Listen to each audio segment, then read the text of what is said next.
There are 2,043 billionaires in this world. That means only 0.00003% of the population. Approximately 1/4 of them are from the US. Millionaires, we boast roughly 16 million of them. Making money isn't as complex as most people make it out to be. But if you keep doing what everyone else does, it's going to bring you average results. If you want to be rich, watch what rich people do every day and do it. Some of us look at those who've attained such unimaginable wealth with disdain, others with envy. Future billionaires? They want to know how these people did it. They want to understand the inner workings of their minds. How did they navigate their way to such sensational success? You're asking yourself what it takes to get rich, but not just rich at the highest level. How do you go from broke to billionaire? Most people might simply want to have positive cash flow, or even $1 million in the bank. But does $1 million really cut it these days? I suppose that depends on where you live and what you do. Most people think it's impossible to go from broke to billionaire, but it's been done repeatedly. Individuals including Roman Abramovich, Francois Pinault, Howard Schultz, Oprah Winfrey, Shahid Khan, Duan Chang, Ralph Lauren, John Paul DeJoria, Larry Ellison, and Mohed Altrad were once flat broke. But they all became billionaires. Now, you can't become a billionaire without first being a millionaire. At some point in your life, you might have heard the penny doubling story. If you start with a penny and double it every day, in 31 days you'll be a millionaire. On day 1 you have a penny, day 2, 2 cents, day 3, 4 cents, and by the 31st day, you'll have $10,737,418.24. How about the concept of a folded piece of paper that can reach the moon? An average sheet of paper folded 10 times will reach about 3 feet tall. A paper folded 20 times would reach airplane cruising altitude. A paper folded 42 times will reach the moon. Fold the paper 53 times, you've reached the end of our known universe. This is the compound effect in action. It's this type of thinking that's creating today's billionaires. Of course, there are limits to how much you can fold paper, but there are no limits to the progress of ideas. This is how Facebook made Mark Zuckerberg millions that turned into billions. It's how Amazon made Jeff Bezos millions that turned into billions. It all begins with the compound effect.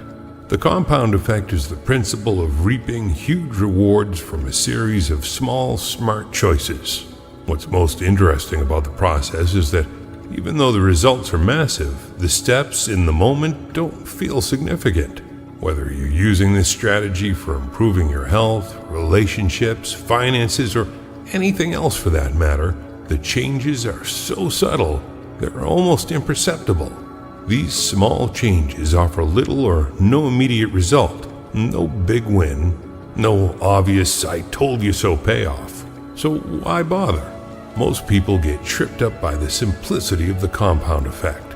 What they don't realize is that these small, seemingly insignificant steps completed consistently over time will create a radical difference. The most challenging aspect of the compound effect is that we have to keep working away for a while, consistently and efficiently, before we can begin to see the payoff. The compound effect is always working. You can choose to make it work for you, or you can ignore it and experience the negative effects of this powerful principle. It doesn't matter where you are on this graph. Starting today, you can decide to make simple, positive changes and allow the compound effect to take you where you want to go. Suppose your friend listened to Dave Ramsey's advice and began putting $250 a month into an IRA when she got her first job after graduating from college at age 23. You, on the other hand, don't start saving until you're 40. By the time your friend is 40, she never has to invest another dollar. and will have more than $1 million by the age of 67, growing at 8% interest compounded monthly. You continue to invest $250 every month until you reach age 67, the normal retirement age for Social Security for those born after 1960. That means you're saving for 27 years in contrast to her 17 years. When you're ready to retire, you'll have less than $300,000 and will have invested $27,000 more than your friend.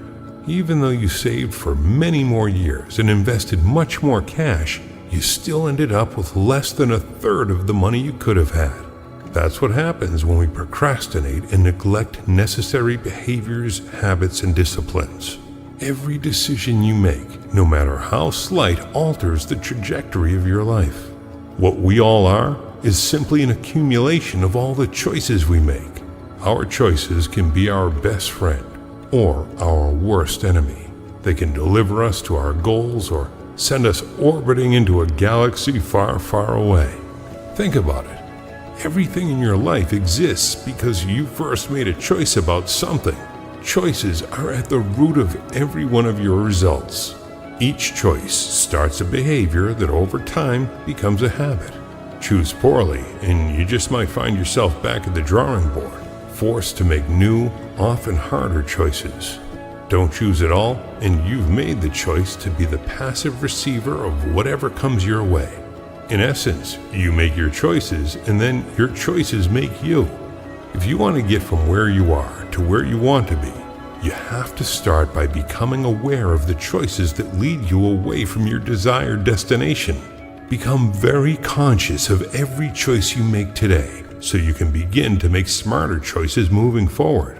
To help you become aware of your choices, I want you to track every action that relates to the area of your life you want to improve. If you decided you want to get out of debt, you're going to track every penny you pull from your pocket, and so on. You may have heard about tracking before. In fact, you've probably done your own version of this exercise. But I also bet you aren't doing it right now, right? How do I know? Because your life isn't working as successfully as you'd like. You've gotten derailed. Tracking is the best way to get back on track. Do you know how the casinos make so much money in Vegas? Because they track every table, every winner, every hour. Why do Olympic trainers get paid top dollar? Because they track every workout, every calorie, and every micronutrient for their athletes. All winners are trackers.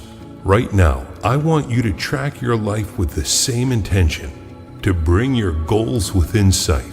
You're going to write it all down, every day without fail. No excuses, no exceptions. Be aware that what's simple to do is also simple not to do. The magic is in the doing of simple things repeatedly and long enough to ignite the miracle of the compound effect. So beware of neglecting the simple things that make the big things in your life possible. The biggest difference between successful people and unsuccessful people is that successful people are willing to do what unsuccessful people are not. Remember that. It'll come in handy many times throughout life when faced with a difficult, tedious, or tough choice. Just track one habit for 1 week. Pick the habit that has the greatest control over you. That's where you'll start. Once you begin reaping the rewards of the compound effect, you'll naturally want to introduce this practice into other areas of your life. In other words, you'll choose to choose tracking. The earlier you start making small changes, the more powerfully the compound effect works in your favor. Understanding the compound effect will rid you of the instant results expectation, the belief that success should be as fast as your fast food, your overnight mail, your microwave eggs, your instant hot water, and text messaging. Promise yourself that you're going to let go once and for all of your lottery winner expectations because, let's face it, you only hear the stories about the one winner, not the millions of losers. When you understand how the compound effect works, you won't pine for quick fixes or silver bullets. Don't try to fool yourself into believing that a mega successful athlete didn't live through regular bone-crushing drills and thousands of hours of practice. He got up early to practice and kept practicing long after others had stopped. He faced the sheer agony and frustration of the failure, loneliness, hard work, and disappointment it took to become number one. Don't wait another day to start the small disciplines that will lead you in the direction of your goals.